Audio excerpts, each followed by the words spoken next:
Buenas noches, mi nombre es Erika Domínguez, estudiante de Derecho de la Universidad Fermín Toro en la Cátedra de Derecho Sucesoral. En esta oportunidad vamos a hablar sobre la comunidad de gananciales y la legítima, que corresponden al tema 2 y al tema 4, respectivamente. Vamos a definir qué es la comunidad de gananciales. La comunidad de gananciales está compuesta por la totalidad de bienes adquiridos durante el matrimonio, salvo los señalados por la ley. Y al producirse la disolución del vínculo matrimonial, le corresponde el 50% a cada uno de los cónyuges, por lo que, producida la muerte, el cónyuge sobreviviente obtiene el 50% de los bienes que integran la comunidad de gananciales, pero en calidad de comunidad de gananciales, no de herencia.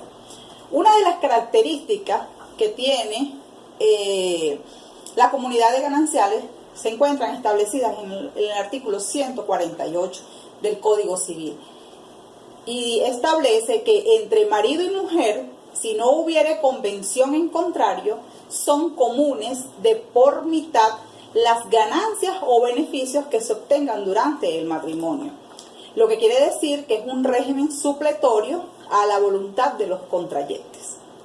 En el artículo 149 establece que esta comunidad de los bienes gananciales comienza precisamente el día de la celebración del matrimonio. Cualquier estipulación contraria será nula. Esto se explica por sí solo. En el artículo 150, la comunidad de bienes del Código Civil de Venezuela, la comunidad de bienes entre los cónyuges se rige por las reglas del contrato de sociedad, en cuanto no se opongan a los determinados en este capítulo, y se disuelve únicamente por las causas taxativamente determinadas por el legislador, y es absolutamente nulo todo pacto en contrario. Ahora bien, existen tres formas de adquirir la condición de heredero. Una es por parentesco, probada con la partida o acta de nacimiento. La segunda es mediante disposición testamentaria, y la tercera mediante una sentencia definitivamente firme. Casos, por ejemplo, de inquisición de paternidad o de maternidad. También se han visto estos casos. Ahora bien, en la sucesión hereditaria se distinguen claramente tres momentos o aspectos, que son la apertura, la delación y la adquisición de la herencia. En la apertura es requisito indispensable para que pueda abrirse la sucesión que se haya producido el hecho cierto de la muerte del causante, cuya única prueba es la partida de defunción. Aquí se cabe aclarar que no puede sucederse a una persona viva, ni a aquella cuya muerte no conste ciertamente, aunque sea razonablemente presumible. Podemos presumirlo, pero si no está el acto como tal y con la prueba del acta de defunción, eso no puede existir. En este orden de ideas, la sucesión no se abre en el lugar en donde ocurrió el fallecimiento, sino en el último domicilio del cujus, entendiéndose al lugar en donde el difunto tenía el asiento principal de los negocios e intereses. Y si se tratare de personas sujetas a patria potestad o a tutela, se tendrá en cuenta el respectivo domicilio legal. Esto lo establece el artículo 33 del Código Civil. El lugar de la apertura de la sucesión tiene interés para muchos efectos, tales como para la competencia del juez en cuanto a las causas que origine la sucesión, asimismo la aceptación de la herencia a beneficio de inventario, para la publicación de testamento, para la petición de apertura del testamento cerrado, etc. Por delación se entiende pues el llamamiento efectivo del heredero, o sea, la posibilidad concreta y actual que el llamado tiene de hacer suya la herencia. Esta se encuentra en libertad de aceptar o de repudiar la herencia, la cual fue llamado es decir, decide si accede al tercer momento. Suelen confundirse los conceptos de delación, vocación y llamamiento, y es que todos indican bajo diversos aspectos una misma situación jurídica. El designado para suceder no tiene vocación hereditaria, ya que la designación adquiere valor jurídico en el momento en que se abre la sucesión.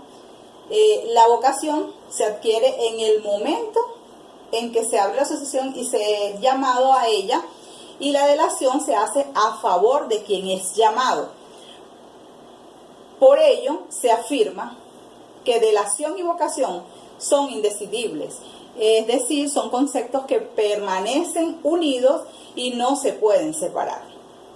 Y por último, en el momento de la adquisición, consiste en el subentrar el heredero en el lugar del difunto y en la asunción por parte de aquel de todas las relaciones jurídicas de éste. La adquisición depende de la voluntad del llamado, quien ejercitando el derecho derivado de la delación acepta, expresa o tácitamente la herencia. Ahora pasamos al tema de la legítima. La ley indica que es una cuota de la herencia que deja la persona fallecida, que se deja en plena propiedad a los descendientes, ascendientes, así como al cónyuge sobreviviente, pero que no esté separado legalmente de bienes. Esto es muy importante. O sea, en los casos de que hubiere matrimonio o separación de cuerpos, en el caso de divorcio, sin separación de bienes, la legítima es solo el 50% que el testador no puede disponer, pero puede disponer del otro 50%, y esta es en su voluntad distribuirla como él quiera, pues. La legítima es solo para los hijos, los ascendientes y el cónyuge. Ella tiene dos aspectos: una de libre disposición, la cual la persona que hizo el testamento puede disponer a su voluntad a favor de las personas que quiera, el otro 50%. La otra legítima, que legalmente el testador no debe ni puede disponer, ya que esta es para los herederos forzosos o legitimarios. El testador no puede transmitirla a otras personas, ni siquiera por testamento. Es del 50%, este porcentaje es sagrado, ya que la ley lo prohíbe. ¿Quiénes son esos herederos forzosos o legítimos? Los ascendientes, descendientes y esposos. Los padres, hijos, esposo o esposa. Deben tener presente que los indignos no pueden suceder. Este es un punto muy importante. Que la herencia transmitida también sea aceptada. En cuanto a los hijos, se incluyen los nacidos dentro y fuera del matrimonio. También se incluyen los hijos adoptados, todos aquellos que desciendan de los hijos, tales como los nietos, los bisnietos, y van a la sucesión legítima en representación de sus ascendientes. Un ejemplo de esto es el hijo que representa al padre, o sea, es el nieto del fallecido. De los ascendientes, estos tienen derecho a la legítima siempre y cuando no existan hijos, con la salvedad que hayan sido declarados indignos. En los ascendientes, el más próximo excluye al de grado más lejano, pero si ambos están en el mismo grado, se reparte entre ellos de manera proporcional, sea el caso de los padres que están iguales, o el caso del padre del fallecido que incluye al abuelo. En cuanto al cónyuge sobreviviente y no separado de bienes legalmente, aunque esté legalmente separado de cuerpo, la muerte no suspende el proceso de divorcio. Esto debe expresar que al aceptar el legitimario, su herencia también acepta las deudas. Eso es muy importante. Un ejemplo de la legítima, para ilustrar toda esta teoría que he expuesto, es este caso. Supongamos que el total de la herencia que deja Pedro es de 800 bolívares. los herederos legitimarios solo van a recibir de este monto el 50%, como se expresó cuando existía el testamento. Es decir, la mitad sería, el 50% de 800 serían 400 bolívares. Si lo demás el testador se lo entrega a quien él decida, que fue lo que se denominó de libre disposición del testador, pero veamos este caso, que se presenta la mayoría de las veces. Cuando no existe testamento, la legítima pasa en forma total a sus herederos. Siguiendo este ejemplo de Pedro, que deja 800 bolívares, sin testamento pasa el monto total de la legítima, o sea, el 50%, más el de libre disposición, el otro 50%, a sus herederos legítimos. Supongamos que Pedro dejó testamento al morir y le sobrevivieron su esposa y 3 hijos. Entonces, en este caso, la mitad de la legítima en ese momento, que es un total de 800 bolívares, que son el 50% son 400, se distribuirá en partes iguales entre su esposa y los hijos. En el caso supuesto que Pedro dejó testamento pero no dejó hijos y le sobrevivió su esposa, entonces la mitad de la legítima, es decir, los 400 bolívares le quedan a la esposa. Ahora, supongamos que a Antonio le sobrevivió su esposa, un hijo y su papá. Entonces, en ese caso, se distribuye la legítima de bolívares 400.000 en partes iguales entre estos herederos, pero el papá queda excluido legalmente por el hijo.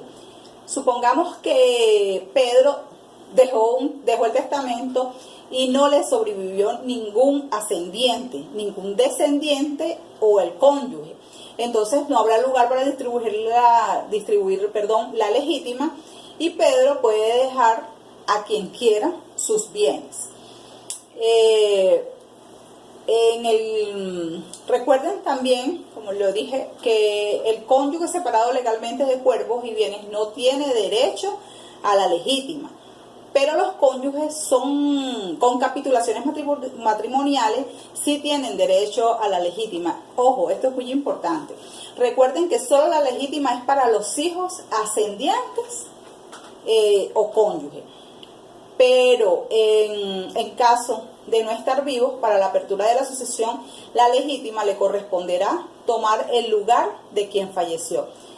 Sea el caso que Antonio dejó un hijo y tuvo 2 hijos que son nietos de Antonio.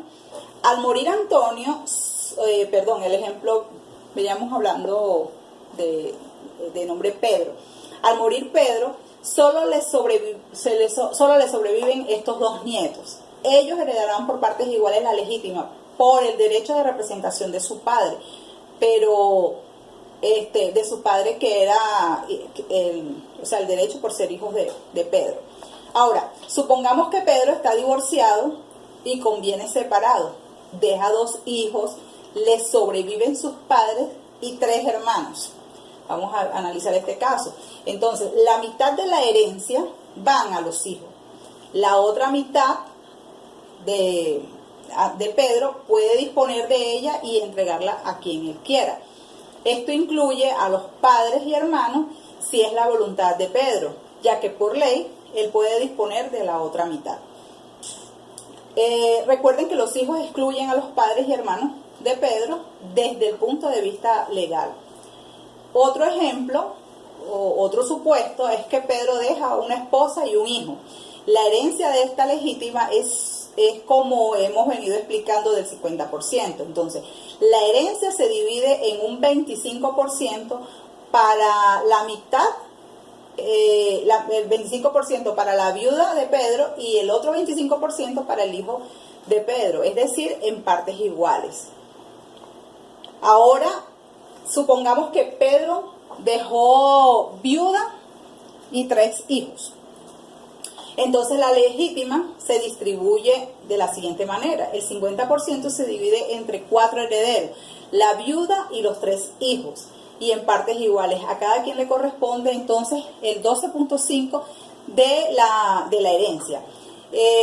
Otro supuesto es que Antonio al morir no dejó testamento, dejando la viuda con 3 hijos.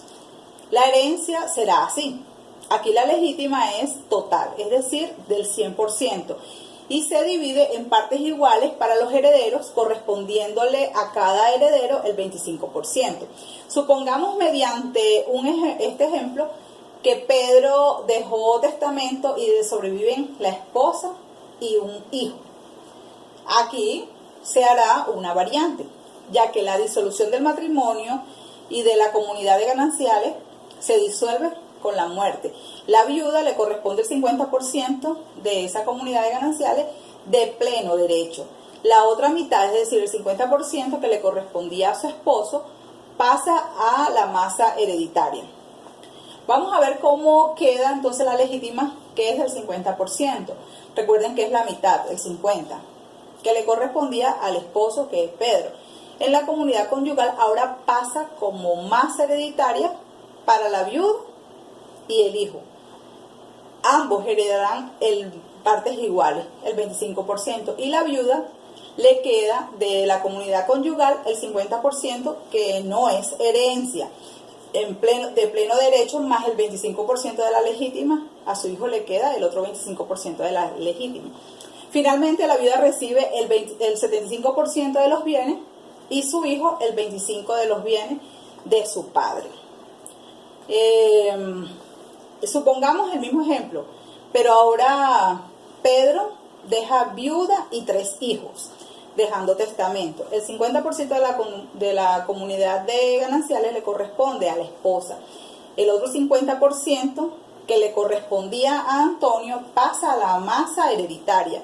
La legítima, que es la mitad, o sea, el 50%, como lo hemos venido expresando, la viuda recibe el 50% de la comunidad de gananciales y la legítima se divide en 4 partes iguales, viuda más los 3 hijos, recibiendo cada uno de ellos lo siguiente: la viuda el 12.5% y los 3 hijos el 12.5%.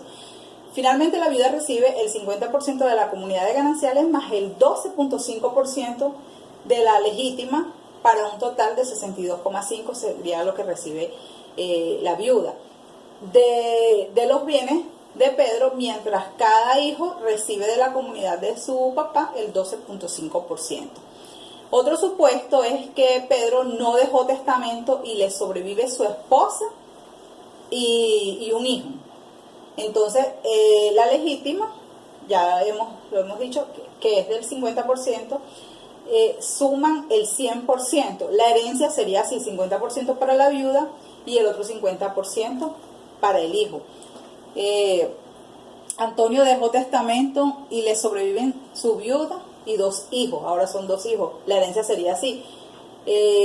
Como allí la legítima es del 50%, este porcentaje se divide en partes iguales entre los 3 y queda así: 16,66% para cada uno de los herederos. Ahora, existen otros modos de reducir o algunos modos de reducir las disposiciones testamentarias que la ley establece. Entonces, la ley en Venezuela señala que las disposiciones testamentarias que logren estar por encima de la porción disponible se reducirán a dichas porciones en la época en que sea abierta la sucesión, pero que se debe tomar en cuenta que la acción para pedir esta reducción prescribe a los 5 años. Por tanto, para determinar esta reducción se debe sumar el valor de los bienes pertenecientes al testador en el momento de la muerte y, por supuesto, se deducen las deudas. Posteriormente, de manera ficticia, el valor de aquellos bienes de que se haya dispuesto a título de donación en los últimos 10 años de su vida. De esta manera se forma la masa. Se calcula la porción de que el testador haya podido disponer, como dice la ley en Venezuela, en el hipotético caso que exista una lesión de la legítima y que el causante realizó muchas instituciones testamentarias y donaciones. Entonces se procede a considerar que las últimas en fechas, es decir, las más recientes.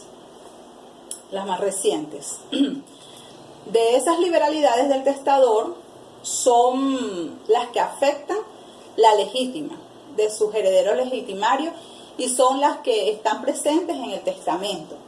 En este caso, la ley indica, no se reducen las donaciones, sino después de haber agotado el valor de los bienes que se haya dispuesto por testamento. Reitero que de acuerdo a la ley en Venezuela, si el valor de las donaciones realizadas por el causante en los últimos 10 años de vida excedieran la cuota disponible o es igual a esta, todas las disposiciones testamentarias quedan sin efecto, por cuanto el decujus, con sus liberalidades efectuadas por actos entre vivos, que en este caso son las donaciones, agotando de esta manera totalmente la porción disponible de la herencia. De acuerdo a la ley, el testador puede establecer excepciones a la regla de la reducción proporcional de sus disposiciones testamentarias.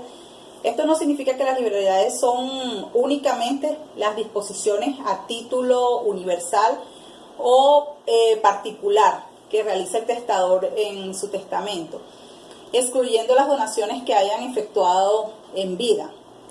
El testador puede señalar en su testamento cuáles liberalidades tiene preferencia sobre otras. La reducción testamentaria en principio se hace en especie.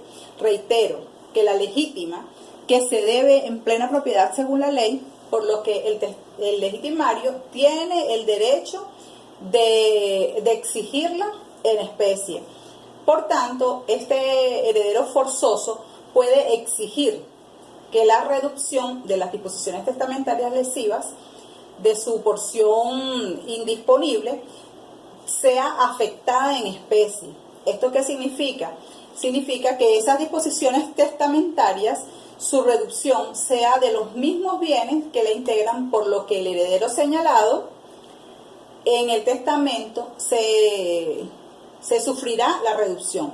Bajo ninguna circunstancia puede obligar al legitimario a que acepte que se le satisfaga con dinero o bienes con otros bienes diferentes al patrimonio dejado por el decujus. En este sentido, de acuerdo a la ley, entonces se procede de la siguiente manera.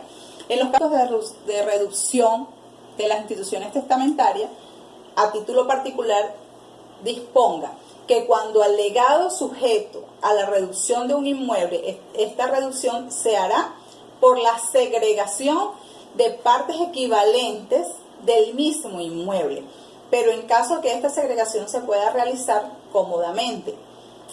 En los casos de inmuebles cuyas divisiones no se pueda realizar cómodamente, esta reducción se absorbiere menos de la mitad del respectivo inmueble. En este caso, el legatario puede conservarlo y está obligado a compensar el dinero a los legitimarios.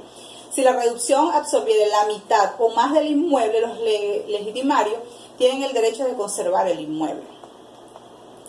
Lo que significa que los legitimarios deben pagar al legatario en dinero en valor de la proporción sobrante.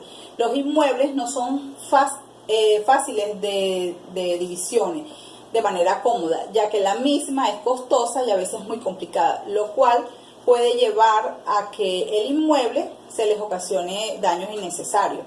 Dentro de los supuestos que se han mencionado de las reducciones del legado de los inmuebles por lesiones de la legítima, la ley señala que si los legitimarios y los legatarios no desean quedarse con el inmueble que sufrirá la reducción, cualquiera de ellos puede exigir que este inmueble sea vendido en subasta pública. Del precio obtenido por la venta del inmueble se hará la distribución entre los legitimarios y legatarios en forma que les corresponda. Esto ha sido toda mi exposición, espero sea de su agrado. Gracias.